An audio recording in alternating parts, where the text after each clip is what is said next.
বাসায় কিছু নেই, বিকালে কিছু খেতে ইচ্ছে করছে, তাহলে এই রেসিপিটি আমার ফলো করেন। এই যে দেখতে পাচ্ছেন আমি এত সুন্দর করে একটা নাস্তা বানালাম। প্রথমে আমি পানি এবং লবণ দিয়ে আমি আলুটাকে সিদ্ধ করে নিলাম। এখন আমি একটা বাটিতে উঠিয়ে নিচ্ছি। এখন আস্তে আস্তে করে আমি সবগুলো উঠিয়ে নিলাম। এখন আলুটাকে একটু ঠান্ডা করে আমি হাতে ম্যাশ করে নিলাম। এখন অল্প দিয়ে দিচ্ছি আটার গুঁড়ি এবং ধনিয়ার কুচি, সাথে দিয়ে দিচ্ছি একটু বেকিং পাউডার এবং লবণ, এবং দিয়ে দিচ্ছি শুকনো মরিচের গুঁড়ো এবং জিরার গুঁড়ো। এখন হাত দিয়ে ভালোভাবে আমি ডো করে নেব একটা। আমি আস্তে আস্তে আমি সুন্দর করে হাতে কষলে একটা ড্র করে নিলাম।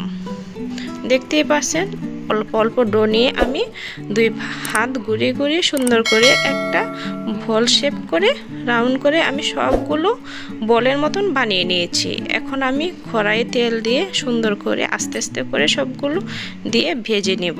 এই যে ভেজে নিচ্ছি, সবগুলো দিয়ে দিলাম। আপনারা আস্তে আস্তে দিতে চেষ্টা করবেন এবং মিডিয়াম আঁচে এগুলো ভেজে নেবেন। এই যে আমি দেখতে পাচ্ছেন সবগুলো আস্তে আস্তে করে সুন্দর করে ভেজে নিচ্ছি। আপনারা কিন্তু সবসময় একবারে ভালোভাবে সুন্দর করে ট্রাই করে ভাজতে শুরু করবেন। এই যে আমার ব্রাউন কালার হয়ে আসছে, এখন আমি আস্তে আস্তে করে সুন্দর করে উঠিয়ে নিব একটা চাটনি দ্বারাতে। এই যে আমি ছেঁকে ছেঁকে উঠিয়ে নিচ্ছি। যারা এখনও আমার চ্যানেলটাকে সাবস্ক্রাইব করে নাই, প্লিজ এখনই আমার চ্যানেলটাকে সাবস্ক্রাইব করে দিয়ে পাশে থাকেন।